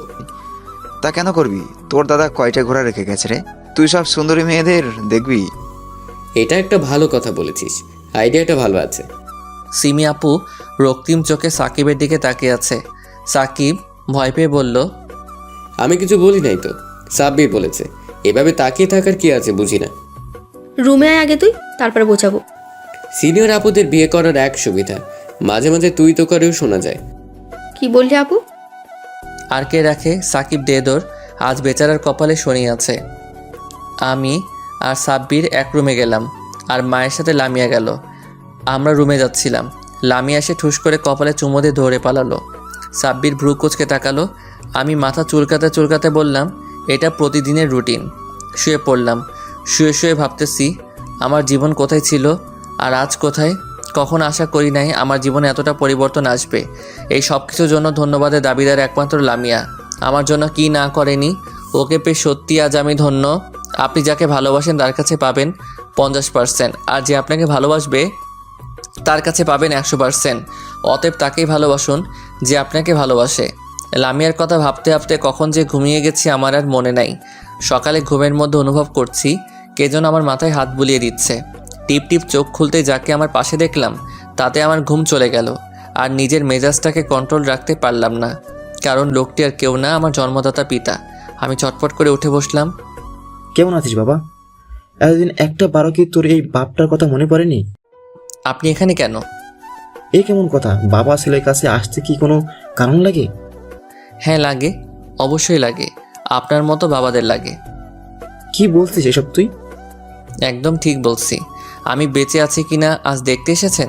চিন্তা করবেন না, মরি নাই, আর আগের থেকে অনেক ভালো আছি। এখন দেখা শেষ হলে আপনি আসতে পারেন। কি বলছো এসব তুমি? একদম ঠিক বলছি। আর মা, এইসব ফালতু লোকদেরকে এই বাড়িতে কে ঢুকতে দিচ্ছে? আর সাকিব, তোকে বলি, এইসব সস্তা মানসিকতার মানুষদের যদি এখানে আসতে দিবি তাহলে আমাকে ডাকছিস কেন? লোকদের কেন বললাম ভাবছেন তো? বড় আপু এসেছে, কিছুটা দূরে দাঁড়িয়ে আছে তাই বললাম। কি বলছো এসব তুমি? উনি তোমার জন্মদাতা পিতা, এটা কি তুমি অস্বীকার করতে পারবে? আর মা ওনাদেরকে আসতে দিতে চাইনি, আমি আসতে দিয়েছি। সিমি আপুর জন্মদিনে ওনারা শুভেচ্ছা জানাতে এসেছিলেন। আমি জোরে জোরে হাসতে লাগলাম। আব্বা আর বড় আপু মাথা নিচু করে দাঁড়িয়ে আছে। আমার হাসি দেখে লামিয়া বলল, হাসতেছো কেন তুমি? তোমার কথা শুনে। আমি কি কোনো হাসির কথা বলছি তো তুমি হাসছো? হাসার কথাই তো। উনি নাকি আমার জন্মদাতা পিতা, যিনি কিনা নিজের সন্তানের জন্ম নিয়ে নিজের স্ত্রীকে প্রশ্নবিদ্ধ করার মাধ্যমে ছোট করে। নিজের সন্তানের জন্মসূত্র নিয়ে যার মনে প্রশ্ন জাগে তিনি নাকি জন্মদাতা পিতা। দিনের পর দিন যিনি নিজের সন্তানের সাথে কুকুরের মতো ব্যবহার করে তিনি নাকি পিতা। যে পিতা সন্তানকে রাস্তার কুকুরের সাথে তুলনা করে, নিজের সন্তানের ভরণ পোষণের খরচ চায়, সেই পিতাকে আমি আমার পিতা হিসেবে মানি না। যে পিতা সন্তানের জীবনের চেয়েও নিজের সম্মানকে বেশি ভালোবাসেন, তিনি পিতা হওয়ার যোগ্য না। এমন পিতার মুখটাও আমার দেখার ইচ্ছা নেই। আমার কথা শুনে আব্বা মাথা নিচু করে বেরিয়ে যেতে লাগলেন। এখন কোথায় যাচ্ছেন? একটু অপেক্ষা করেন প্লিজ। লামিয়া, আমার ওয়ালেট থেকে চেক বইটা নিয়ে আসো তো। কেন, ওইটা দিয়ে তুমি কি করবে? তোমাকে কতবার বলবো? বেশি প্রশ্ন আমার ভালো লাগে না। যেটা বলেছি সেটা করো। লামিয়া চেক বইটা আমার হাতে এনে দিল। আমি একটা চেকে স্বাক্ষর করে দিয়ে আব্বার কাছে গিয়ে বললাম, এই নেন, এটা ধরেন। কি এটা? দেখতে পাচ্ছেন না? এটা একটা ব্ল্যাঙ্ক চেক, স্বাক্ষর করে দেওয়া আছে। আপনার ইচ্ছে মতো অ্যামাউন্ট বসিয়ে নিন। এই বলে আব্বার দিকে চেকটা এগিয়ে দিলাম। কি হচ্ছে এসব? ব্ল্যাঙ্ক চেক বাবাকে দিচ্ছ কেন? তুমি এসব বুঝবে না। কেউ একজন আমার ভরণ পোষণে টাকা চেয়েছিল, তাই আজ তার পরিশোধ দিলাম। তুমি কিন্তু এটা ঠিক করছো না। এমন বাবার সাথে এমন করাটাই ঠিক। আর তুমি আমাকে জ্ঞান দিতে আসবে না। আমার কথা শুনে লামিয়া চোখ নামিয়ে নিল। আমার জন্য তোমাদের ঝগড়া করতে হবে না, আমি চাই না। আর আমার জন্য তোদের জীবনে কোনো অশান্তি নেমে আসুক। আমি চলে যাচ্ছি, তোমরা সুখে থাকো। আবার বাহিরে চলে গেল। বুঝলাম অনেক কষ্ট পেয়েছে। কি করব বলেন? আগের কথাগুলো মনে করে সেই পুরনো ক্ষতটা যে আবার নতুন করে জেগে ওঠে। বড় আপু রনি ভাইয়া আর জান্নাত ঘরের এক কোণে দাঁড়িয়ে আছে। আমি আপুকে উদ্দেশ্য করে বললাম, কি হলো, আপনাকে কি নতুন করে বলতে হবে? আপু করুণ চোখে আমার দিকে তাকালো। আমি হাসতে হাসতে বললাম, হো বুঝেছি, আপনার বাবা আমার সাথে এত ভালো ব্যবহার করার জন্য ফাঁকা চেক পেল। আপনি না পেয়ে মন খারাপ করেছেন, তাই তো? আচ্ছা, আপনাকেও দিচ্ছি। এই বলে একটা ফাঁকা চেকে স্বাক্ষর করে আপুর দিকে এগিয়ে দিয়ে বলতে লাগলাম, এই নেন আপনার উপহার, এবার আসতে পারেন। এক কথা বলতেই আপু দৌড়ে আমার কাছে এসে পায়ে পড়ে বলতে লাগলো, আমাকে মাফ করে দে ভাই। এই কি করছেন? পা ছাড়েন। না, ছাড়বো না। যতক্ষণ মাফ করবি না ততক্ষণ ছাড়বো না। আমি না বুঝে তোকে অনেক কষ্ট দিয়ে ফেলছি ভাই, জানিস? তার জন্য অনেক উপহারও পাইছি। শ্বশুর বাড়িতে সব সময় অবহেলা ছাড়া কিছু পায় নাই। বিয়ের আর 4 বছর তবু নিজের স্বামীর কাছে স্ত্রীর অধিকার পায় নাই। তুই মাফ না করলে হয়তো সারা জীবনও স্ত্রীর অধিকার পাবো না। এই বলে আমার পা ধরে কাঁদতে লাগলো। সবাইকে মাফ করে দিছি, কারো প্রতি আমার রাগ নেই। আর রাগ অভিমান নিজের মানুষের উপর করা যায়। আমি তো কোনোদিন আপনাদের নিজের মানুষ ছিলাম না। এখন আপনি আসতে পারেন। আচ্ছা, শেষ একটা কথা বলি, আমি যদি আপনার সাথে ওই রকম ব্যবহার করতাম তাহলে আপনি কি আমাকে মাফ করতেন? আপু আমার কথা শুনে উঠে দৌড়ে বেরিয়ে গেল। আমি জান্নাতের কাছে গিয়ে বললাম, কি হয়েছে আপ্পিটার? আমার উপর কি রেগে আছে? আমাকে ছেড়ে কি চলে যাবে? আমি তোমার মতো নাকি যে ছেড়ে যাব? কখনো ছেড়ে যাব না। আর ছেড়ে যেতে চাইলে ঘাড় মটকাবো। আজ থেকে আমি এখানেই থাকবো। তো এখানে কি আমার জন্য থাকবে নাকি অন্য কারো জন্য? ধুর ভাইয়া, আপনিও না। এই বলে জান্নাত পালিয়ে গেল। রনি ভাইয়া অপরাধীর মতো চলে যেতে লাগলো। আমি রনি ভাইয়ার হাত ধরে বললাম, কোথায় যাচ্ছেন আপনি? আপনার কাছে আমি কখনোই এটা আশা করি নাই। আমার বোন কি এমন ভুল করেছে যে এত কষ্ট দিয়েছেন? আমার বোনের চোখ দিয়ে যেন আর এক ফোঁটা পানি না পড়ে। যদি পড়ে তো যেই হয় হোক, কাউকে ছেড়ে কথা বলবো না। তারপর রনি ভাই আমাকে জড়িয়ে ধরে বলল, আমাকে মাফ করে দাও ভাই, সত্যি অনেক কষ্ট দিয়ে ফেলেছি। জানো, অনেক কষ্ট পাইছে শুধু তোমার কথা ভেবে। সবসময় কাঁদতো, পারলে মাফ করে দিও। মামা ডাক না শোনা পর্যন্ত মাফ করছি না। কিন্তু আমার কথা শুনে রনি ভাই লজ্জা পেয়ে চলে গেল। মা আর লামিয়া সেই তখন থেকে ঠাই দাঁড়িয়ে আছে। বাবার সাথে এই ব্যবহারটা তুমি ঠিক করলে? মায়ের কাছে গেলাম, হাত ধরে বললাম, মা আমি অনেক খারাপ, তাই না? তুমি তো জানো মা, তোমার ছেলে এরকম ছিল না। জানো মা, আমারও ইচ্ছে করে বাবার কোলে মাথা রেখে মায়ের হাতে খাবার খাই। 3 ভাই বোন মিলে অনেক মজা করি। আগের সব কিছু ভুলে আবার আগের মতো হয়ে যাই, কিন্তু পারি না মা। সত্যি বলছি, অনেক চেষ্টা করি কিন্তু পারি না। সে আগের পুরনো ঘটনাটা নতুন করে জেগে ওঠে। আজ আমি আমার পিতার সাথে আমি অনেক খারাপ ব্যবহার করেছি মা, আমাকে তুমি মাফ করে দিও। আমি তোমাদের ভালো সন্তান হতে পারলাম না মা, তুমি আমাকে ভুল বোঝো না প্লিজ। এইসব বলে মাকে জড়িয়ে ধরে কাঁদতে লাগলাম। তুই মাপ চাচ্ছিস কেন? যেরকম করেছে তার জবাবটা তুই দিয়েছিস। আর আমার বাবু আমার কাছে সবার সেরা। তুই চিন্তা করিস না, ফ্রেশ হয়ে নিচে আয়। এই বলে মা চলে গেল। লামিয়াও মাথা নিচু করে চলে গেল। লামিয়াও আমাকে ভুল বুঝলো, খুব কান্না পাচ্ছে। তাই বিছানায় শুয়ে বালিশে মুখ গুজে কাঁদতে লাগলাম। হঠাৎ কারো হাতের ছোঁয়া পেয়ে মাথা উঠাতেই দেখলাম লামিয়া আমার পাশে বসে আছে। আমার মাথা কোলে নিয়ে বলতে লাগলো, আমাকে মাফ করো তোমার সাথে তর্ক করার জন্য, কিন্তু তুমি একটা কথা চিন্তা করে দেখো, সব ভরণ পোষণের টাকা তো দিলে তোমাকে যে জন্ম দিয়েছে তার মূল্য দিতে পারবে? ওর কথা শুনে আমি কোনো কথা বলছি না। কি হলো, কিছু বলছো না যে? আমার উপরও কি রাগ করছো? এই বলে আমার কপালে ভালোবাসার পরশ এঁকে দিল। একটু পর সাকিব এসে বলল, তোমাদের রোম্যান্স করা শেষ হলে খেতে এসো। লামিয়া লজ্জা পেয়ে উঠে চলে গেল। শালা সবসময় বউয়ের আদর খাবার ধান্দা, লুচ্চা শালা। এই তোর কোথায় ফাটছে রে? আয় সেলাই করে দেই। হয়েছে ভাই, তোর কাছে মাপ চাই, এখন ফ্রেশ হয়ে নে। আমি ফ্রেশ হয়ে আগে লিমার খবর নিলাম, এখন নাকি ভালো আছে। হাসপাতালে যেতে চাইলাম কিন্তু আর যাওয়ার মুড নাই, তাই সবাই মিলে নাস্তা করে নিলাম। বিকালে সবাই বসে আড্ডা দিচ্ছি। হঠাৎ সাকিবের ফোনটা বেজে উঠল।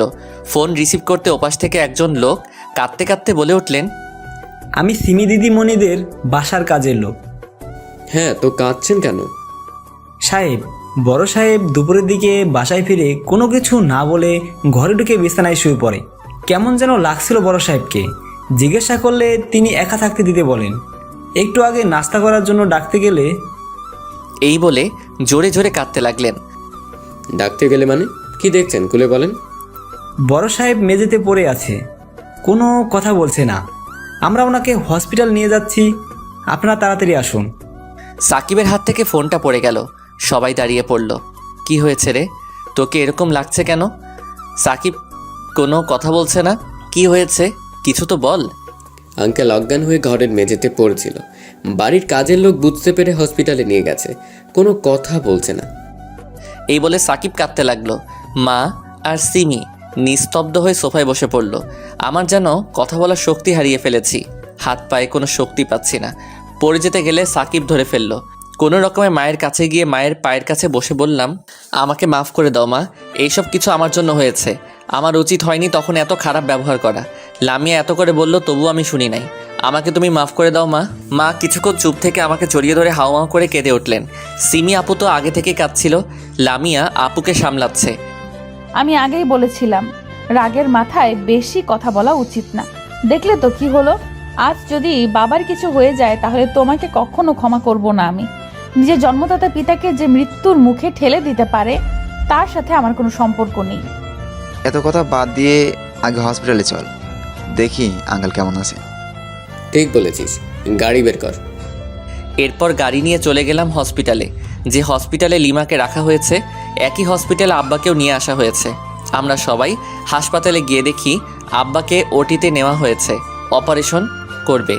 একজন ডাক্তার বেরিয়ে এসে আমাকে দেখে বললেন, ডাক্তার সালাফি যে, হোয়াট এ সারপ্রাইজ। ডাক্তার, রোগীর অবস্থা কেমন?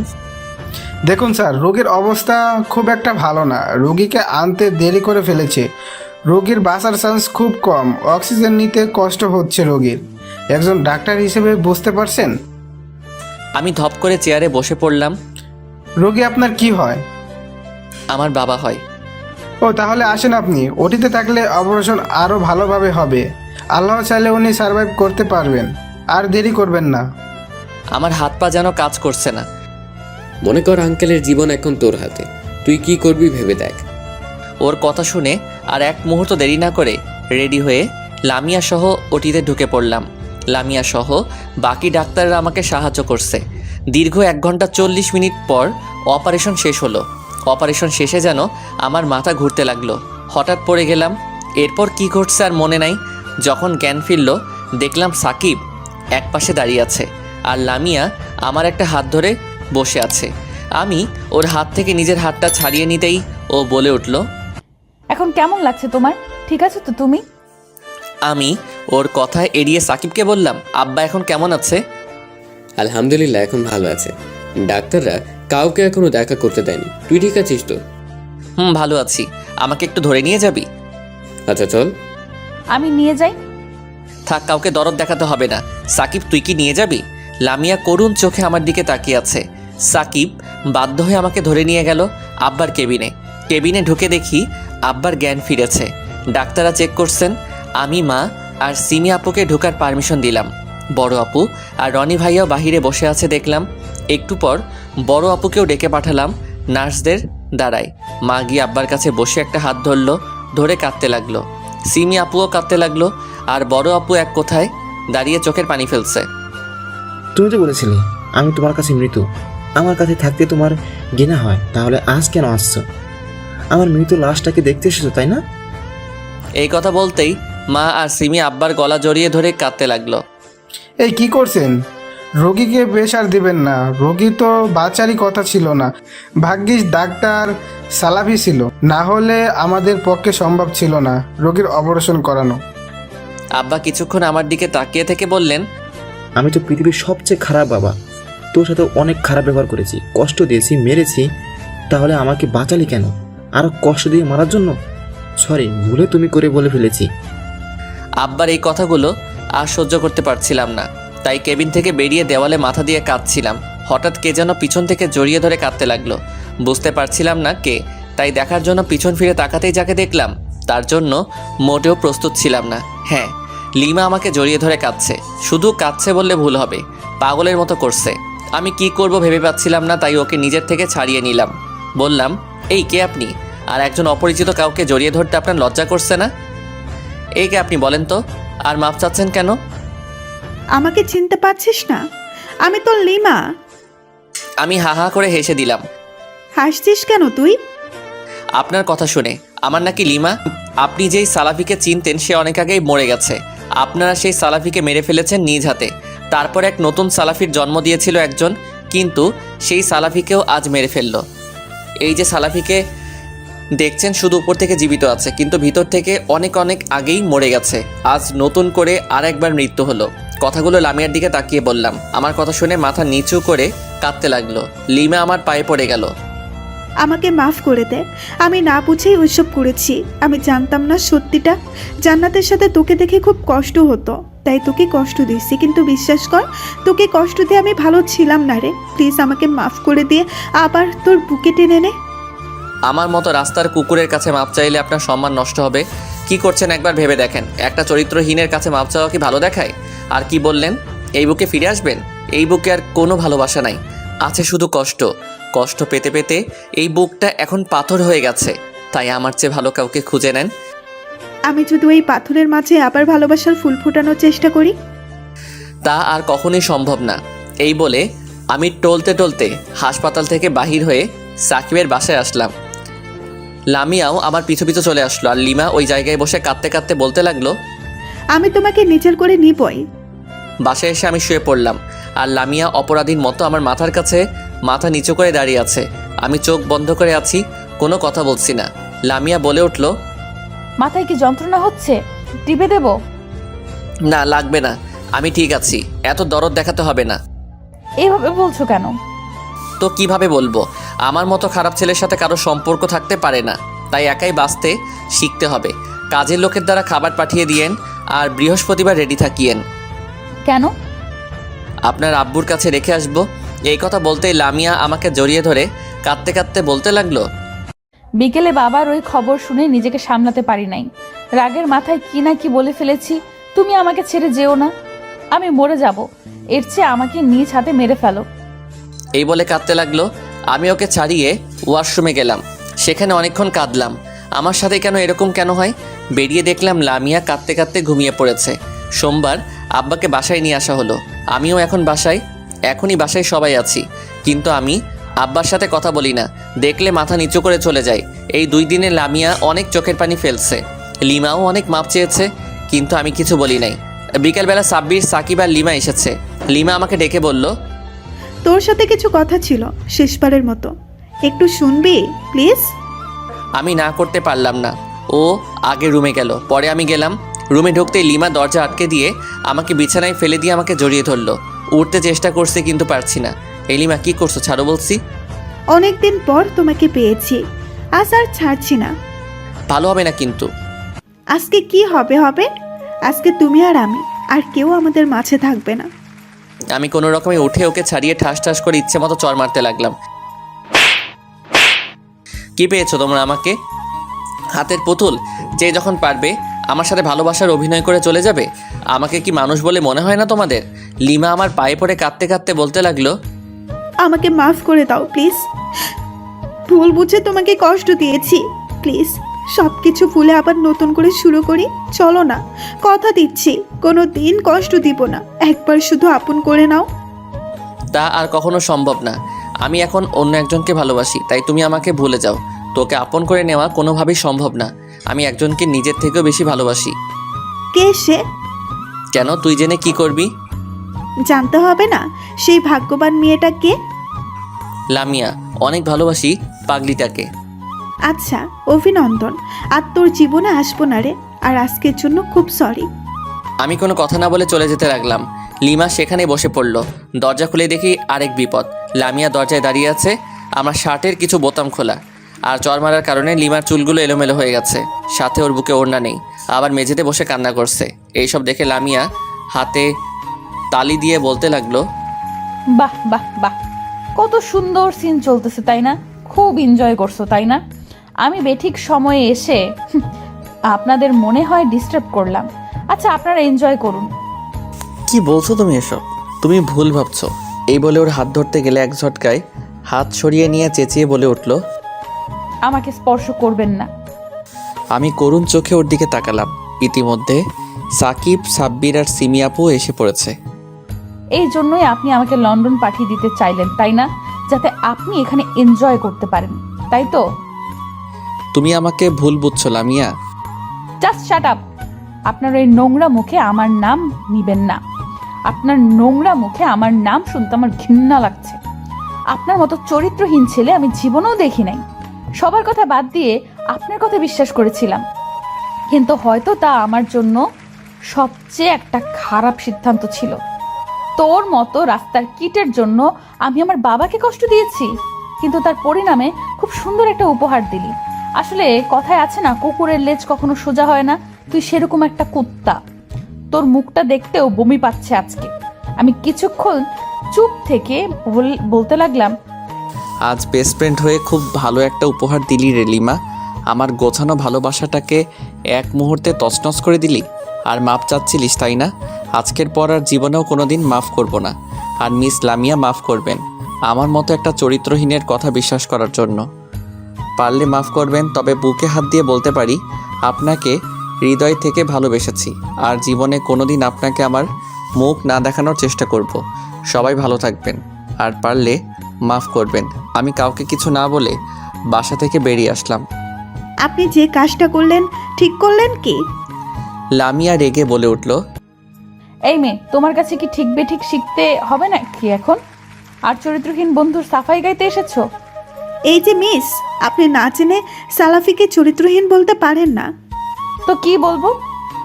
হ্যাঁ, কি আর বলবেন জানেন, আজ আমি সালাফিকে রুমে ডেকেছিলাম, ভালোবাসার প্রস্তাব দিয়েছিলাম, কিন্তু একা এক ঘরে পেয়েও আমার শরীরে হাত পর্যন্ত লাগায়নি। শুধু একটা কথাই বলেছে, ও লামিয়াকে ভালোবাসে আর কাউকে ওর বুকে জায়গা দিতে পারবে না। আর আপনি তাকে আজ চরিত্রহীন রাস্তার কুকুর বানিয়ে দিলেন। লিমার কথা শুনে লামিয়া ধপ করে বসে পড়ল। সত্যি, আজ তুমি যা করেছো, আমি তোমার ভাই হিসেবে বলছি, তুমি ঠিক করো না। আমার ভাইটা এমনিতেই অনেক কষ্ট পেয়েছে, অনেক অপমানিত হয়েছে। আজকেও কি এতটা অপমান ওর প্রাপ্য ছিল? আজকে তুমি একটু বেশি করে ফেলেছো। লামিয়া দৌড়ে গিয়ে সিমি আপুকে জড়িয়ে ধরে কাঁদতে কাঁদতে বলতে লাগলো, আমি না বুঝে ভুল করে ফেলেছি, আমাকে মাফ করে দেন আপু। আমি ওকে ওসব বলতে চাইনি, রাগের মাথায় বলে ফেলেছি। সাকিব ভাইয়া, ওকে ফেরান প্লিজ।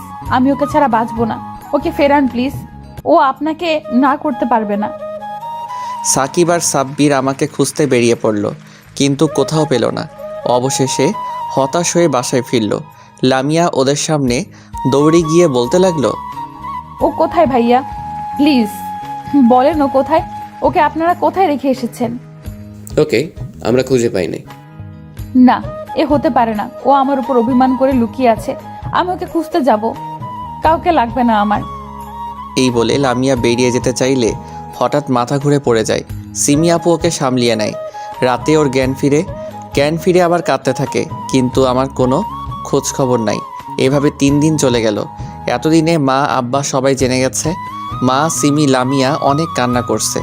সবাই আমাকে খুঁজেছে, কিন্তু কোথাও আমাকে খুঁজে পাইনি। সবাই আমাকে সব জায়গায় খুঁজছে কিন্তু কোনো খবর পাচ্ছে না।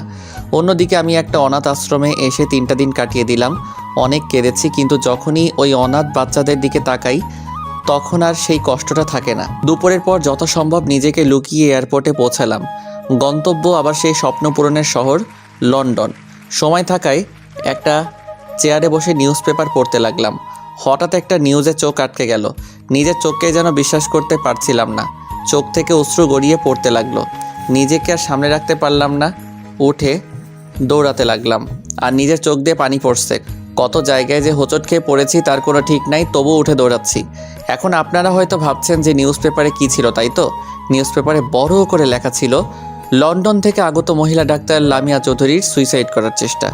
আশঙ্কাজনকভাবে হসপিটালে আমি দৌড়াচ্ছি আর আল্লাহ তাআলাকে ডাকছি, হে আল্লাহ, তুমি তো অনেক পরীক্ষা নিলে, আর নিও না প্লিজ। আল্লাহ, আমার লামিয়ার যেন কিছু না হয়। আল্লাহ, তুমি আমার ভালো থাকার শেষ সম্বলটাকে কেড়ে নিও না। এইসব বলছি আর দৌড়াচ্ছি। অবশেষে হসপিটালে পৌঁছে গেলাম। ভিতরে গিয়ে চারপাশে ছোটাছুটি করছি কিন্তু খুঁজে পাচ্ছি না। অনেক ছুটাছুটির পর দেখতে পেলাম একটা ওটির সামনে সাব্বির আর সাকিব দাঁড়িয়ে আছে।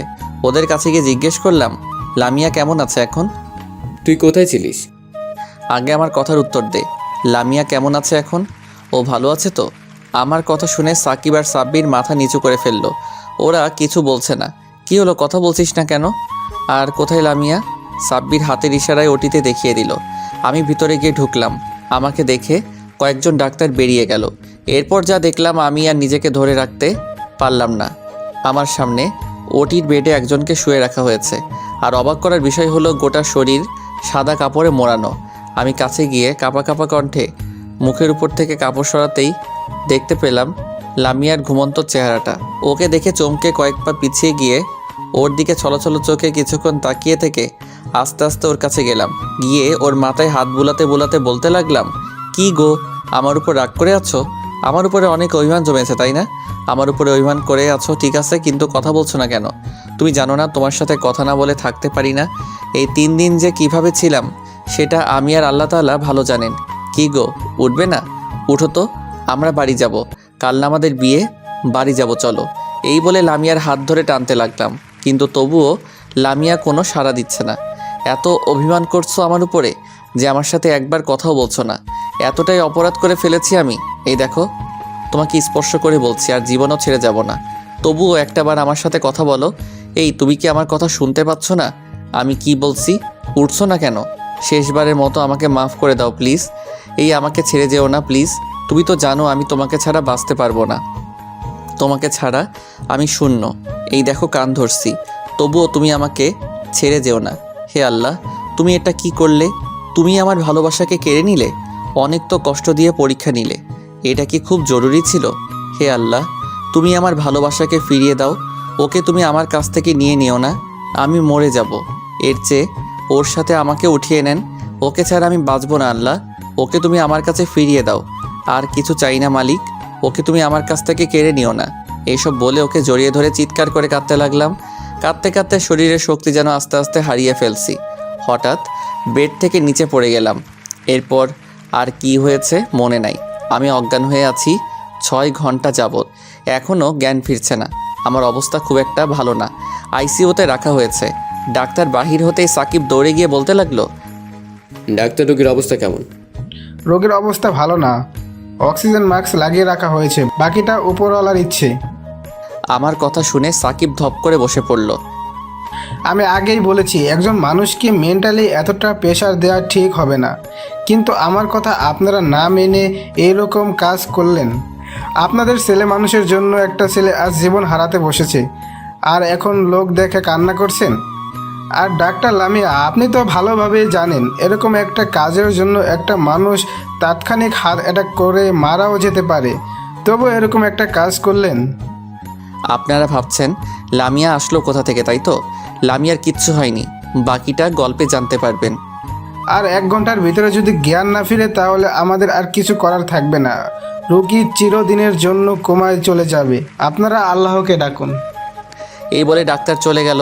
কেবিনের বাহিরে সিমি আপু, বড় আপু, মা, আব্বা সবাই কাঁদছে। সিমি আপু সাকিবের কাছে গিয়ে ওর কলার ধরে বলতে লাগলো, তোমরা আমার ভাইটার সাথে এরকম করতে পারলে? কি ক্ষতি করেছিল আমার ভাইটা? একটু অভিমান করে বাসা থেকে চলে গেছে, তাই বলে তোমরা ওর জীবন নিয়ে খেলবে? তোমাদের ভেতরে কি একটুও মনুষ্যত্ব নেই? আমার ভাইয়ের যদি কিছু হয়, কাউকে ছেড়ে কথা বলবো না, নিজ হাতে খুন করব। এই বলে সিমি আপু কাঁদতে লাগলো। লামিয়া উঠে এক পা দুপা করে আমার দিকে এগিয়ে আসতে চাইলে সিমি আপু সামনে গিয়ে দাঁড়িয়ে বলে, তুমি কেবিনের ভেতরে যাবে না। তোমরা আমার ভাইটাকে মৃত্যুর মুখে ঠেলে দিয়েছো। তোমরা আমার ভাইয়ের কাছে কেউ যাবে না। এই কথা শুনে লামিয়া দৌড়ে কোথায় জানি চলে গেল। আর সিমি আপু আমার কাছে এসে বলতে লাগলো, ভাই, এই ভাই, ওঠ না প্লিজ, একটা মাত্র বোনের সাথে কথা বল। সরি রে ভাই, আমরা সবাই তোর জীবনটাকে নিয়ে খেলেছি। ওই ভাই, এভাবে চলে যাস না প্লিজ, সইতে পারবো না রে, মরে যাব, প্লিজ একটা বার ফিরে আয়। এই বলে সিমি আপু আমার একটা হাত মুঠোয় নিয়ে কাঁদতে লাগলো। অন্যদিকে লামিয়া হাসপাতালে নামাজ পড়ার জায়গায় নফল নামাজ পড়ে 2 হাত তুলে দোয়া করতেছে আর বলতেছে, হে আল্লাহ, পরম দয়ালু, পরম করুণাময় সৃষ্টিকর্তা, আমি তোমার এক পাপী বান্দা, তোমার দরবারে আজ 2 হাত তুলেছি। তুমি আমার দোয়া কবুল করে নাও আল্লাহ। তুমি তো রহিম, তুমি তো রহমান। এই পৃথিবীর সব কিছুই তো তোমার জানা। এই পৃথিবীর হাজার হাজার মিটার নিচে যদি একটা পিঁপড়া থাকে, কেউ না জানলেও তুমি সেটা জানো। এই পরম করুণাময়, আমার জীবনটা আজ মৃত্যুর সাথে পাঞ্জা লড়ছে। এই সব কিছুর জন্য আমি দায়ী। তুমি আমার ভালোবাসাকে ফিরিয়ে দাও আল্লাহ, ওর বদলে তুমি আমাকে উঠিয়ে নাও, তবুও তুমি ওকে ভালো করে দাও হে মাবুদ। আমি আর কিচ্ছু চাই না, তুমি শুধু ওকে ভালো করে দাও। এই বলে লামিয়া জায়নামাজে কাঁদতে লাগলো। প্রায় 50 মিনিট পর সাব্বির দৌড়ে গিয়ে বলল, আবু তাড়াতাড়ি আসেন, সালাফির জ্ঞান ফিরছে। এই কথা শুনে লামিয়া দৌড়ে আমার কেবিনে চলে আসলো। এসে কেবিনের দরজায় দাঁড়িয়ে আমাকে দেখছে আর চোখের পানি বিসর্জন দিচ্ছে। লামিয়ার উপস্থিতি টের পেয়ে সিমি আপু, মা, আব্বা, বড় আপু সহ সবাই বেরিয়ে আসলো বাহিরে। সিমি আপু লামিয়াকে বলল, ভেতরে যাও। লামিয়া মাথা নিচু করে কেবিনে প্রবেশ করলো। কিছুক্ষণ দুজনের মধ্যে নীরবতা বিরাজ করলো। এরপর আমি বললাম, এখানে এসেছেন কেন? এই কথা বলার সাথে সাথে লামিয়া আমার পায়ে পড়ে কাঁদতে কাঁদতে বলতে লাগলো, আমাকে মাফ করে দাও, আমি বুঝতে পারি নাই তোমার এতটা ক্ষতি হবে। তুমি বাসায় ফিরছো না, আবার তোমার ফোন বন্ধ, তোমাকে খুঁজে পাওয়া যাচ্ছিল না। তোমাকে না পেয়ে আমি পাগল হয়ে গেছিলাম, কত চেষ্টা করেও তোমার খবর পাচ্ছিলাম না। তাই তোমাকে বাসায় ফেরাতে সাকিব আর সাব্বির ভাইয়া এই প্ল্যান করে, কিন্তু বিশ্বাস করো আমি জানতাম না যে তোমার এত বড় ক্ষতি হবে। তুমি আমাকে মাফ করে দাও। ও এই ব্যাপার, ওই শালারাও এর সাথে যুক্ত। একবার শুধু সুস্থ হতে দে, তারপরও বোঝাবো। হইছে, পা ছাড়ুন। না, ছাড়বো না, যতক্ষণ তুমি মাফ করবে না ততক্ষণ পা ছাড়বো না। আচ্ছা, মাফ করলাম, এখন পা ছেড়ে সামনে এসো। লামিয়া পা ছেড়ে দিয়ে আমার সামনে এসে মাথা নিচু করে দাঁড়ালো। এখন কি এই চরিত্রহীনটাকে একটু বুকে জড়িয়ে নেওয়া যায়? এই কথা বলতে দেরি নাই, লামিয়া হুমড়ি খেয়ে আমার বুকে শক্ত করে জড়িয়ে ধরে বলতে লাগলো, আমাকে মাফ করে দাও, আমি তোমাকে ভুল বুঝেছি, অনেক বাজে কথা বলেছি। চাইলে তুমি আমার জিব্বা কেটে দাও, আমাকে মেরে ফেলো, তবুও আমাকে ছেড়ে যেও না, মরে যাব আমি তোমাকে ছাড়া। কে ছেড়ে যাবে? আর কোনোদিন ছেড়ে যাওয়ার কথা বললে হাত পা ভেঙে রেখে দেব। আমার কথা শুনে লামিয়া আমাকে আরও জোরে শক্ত করে জড়িয়ে ধরে কাঁদতে লাগলো আর আমি সান্ত্বনা দিতে লাগলাম। কিছুক্ষণ এভাবে থেকে শান্ত হলো। কিছুক্ষণ পর সাকিব এসে বলল, রেডি থাকো তোমরা, রাত পেরোলেই তোমাদের বিয়ে। বিয়ের কথা শুনে লামিয়া আমার বুকে মুখ লুকালো। বুঝি না এই মেয়ে মানুষ এত লজ্জা কোথায় রাখে। পরের দিন শুক্রবার যথানিয়মে আমাদের বিবাহ সম্পন্ন হলো। দুজনে বাসর ঘরে বসে আছি। সাকিব আর সাব্বির একটা বাক্স দিয়ে চলে গেল, কোনো কিছু বলল না। বাক্সটা গিফট পেপারে মোড়ানো। বাক্সটা খুলে দেখি একটা সাদা পাঞ্জাবি আর একটা সাদা শাড়ি, তার সাথে একটা চিঠি। চিঠিতে লেখা, প্রিয় সালাফি, জানি এখন তুমি বাসর ঘরে বসে আছো। আজকের দিনটা নিয়ে কতটা আশা ছিল জানো, কিন্তু পুরা কপাল আমার। সবার ভাগ্যে কি সব কিছু থাকে বলো? সব আমার জন্যই হয়েছে। আচ্ছা এইসব বাদ দে, তোদের জন্য অনেক অনেক শুভ কামনা রইল। আর এই যে শাড়ি আর পাঞ্জাবি দেখছিস, এটা আমাদের জন্য কিনেছিলাম, কিন্তু আমার তো আর পরা হলো না। তোমরা পড়িও, আর আমি আমেরিকা চলে যাচ্ছি। ভালো থেকো, আল্লাহ হাফেজ। ইতি, লিমা। চিঠিটা পড়ে আমার মন একটু খারাপ হইল। লামিয়া আমার মাথাটা তার কোলে নিয়ে কপালে চুমু দিতে লাগলো। আজ বাসরাতে গল্প করে কাটিয়ে দিলে কেমন হয়?